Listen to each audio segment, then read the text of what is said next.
сокинони ҷамоати деҳоти Шинг бидуни COVID-19 зиндагӣ мекунанд.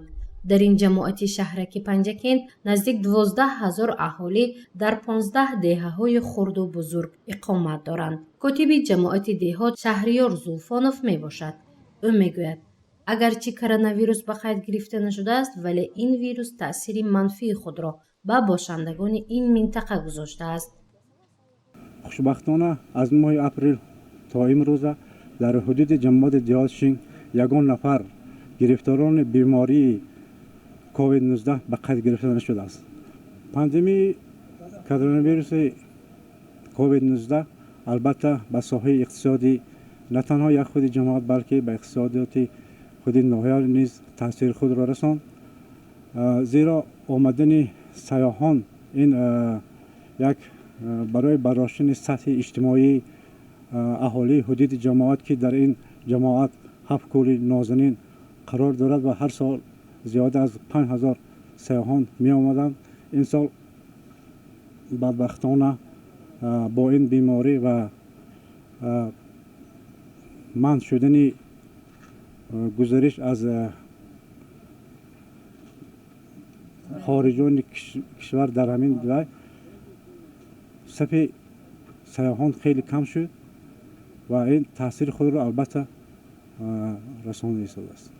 сокинони Шинг аксарият ҳунарманд мебошанд. мӯҳрабофию сӯзандозӣ ва ҳунарҳои аҷдодии миллӣ шуғли асосии онҳост.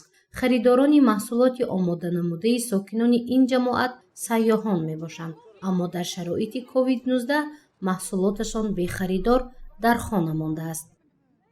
онҳо ба ҳунарҳои мардумӣ аз қабили кашида дӯзӣ, сӯзанӣ, шолбофӣ, сохтани ҳар гуна бозичаҳо аз пашм ва бузмӯи табиӣ фаъолият доштанд ва вақте ки сайёҳони хориҷӣ меомаданд, онҳо ҳунарҳои худро ба намоиш мегузоштанд. аксарияти онҳоро сайёҳон харидорӣ менамуданд, ки ин боис мешуд ки сатҳи иҷтимоияти шаҳрвандон боз ҳам беҳтар шавад. албатта мушкилӣ ба рӯбарӯ шудааст. ман боварӣ дорам ки ин беморӣ аз банд меравад ва мо боз ба сатҳи зиндагӣ бо беҳтару хубтар мерасем. аз маркази шаҳри Панҷакент то ҷамоати Шинг 39 километр роҳ аст. Шаҳноза Муҳиддинова ҳамшираи тибби беморхонаи минтақавии ин ҷамоат мебошад. ӯ низ иқрор шуд, ки дар ин мавзеъ коронавирус ва ҳатто бемории илтиҳоби шуш ва илтиҳоби шадиди роҳи нафас ба қайд гирифта нашудааст. дамо ин хел COVID-19 ба қайд гирифта нашудааст. касовое ки ҳарорати баланд дорад ин тараф намебиён Панҷакент мефирсонанд, набошад дамо номудааст. ин хел ҳарорати баланд номудааст. фақат кӯдакон мебиён ин тарафҳо рафтанӣ ва аз шаҳр наздичини кунандака мебиён ҳамҷа табобат мегирад. мо ба хушбахтона COVID-19 ба қайд гирифта нашудааст.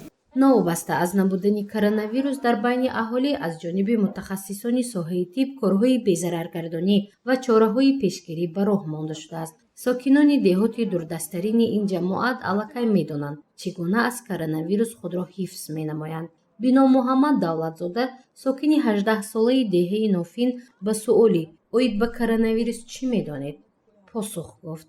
дар бораи коронавирус чунон ки дар телевизорам мегӯяд, ин як дарди чини будааст. масалан оби хунук нахӯред, ҷоҳои ҷамъиятӣ наравед, худтон эҳтиёт кунед, ниқобҳоро монед, тозагӣ ба риоя намоед, ҳамин таб кунед, агар духтур муроҷиат кунед.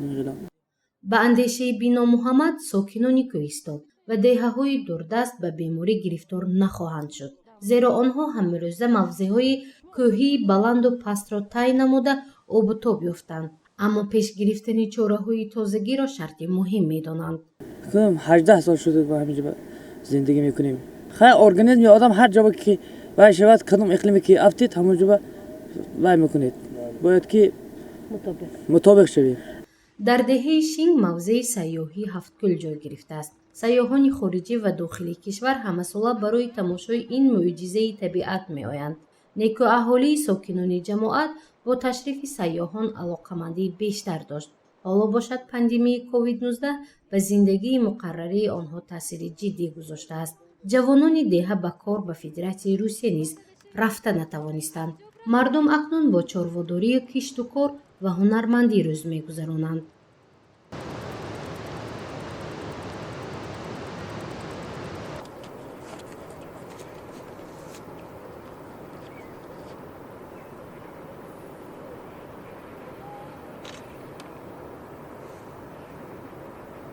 чеҳраи дигари гузориши мо Шодмонқул Сангинов, директори ширкати сайёҳии сайёҳатии Ҳафткӯл мебошад.